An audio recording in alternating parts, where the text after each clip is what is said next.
தந்தை, மகன், தூய ஆவியாரின் பெயராலே ஆமேன். இதோ வெற்றியின் நாள் இது. இன்று அக்களிப்போம், அகமகிழ்வோம். நாம் இறைமகன் இயேசு கிறிஸ்துவின் உயிர்ப்பு பெருவிழாவை இன்று கொண்டாடுகின்றோம்.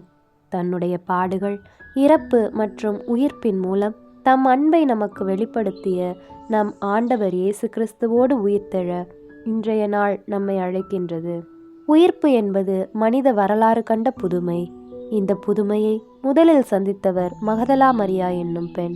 அவர் இயேசு மீது கொண்டிருந்த அளவு கடந்த அன்பிற்கு பரிசு உயிர்த்த ஆண்டவரின் முதல் வெளிப்படுத்துதல். ஒவ்வொரு ஆண்டும் இயேசுவின் உயிர்ப்பை கொண்டாடும் நாம் ஒவ்வொரு ஆண்டும் கிறிஸ்துவோடு உயிர்த்தெழுகிறோமா என்பது கேள்விக்குறியே.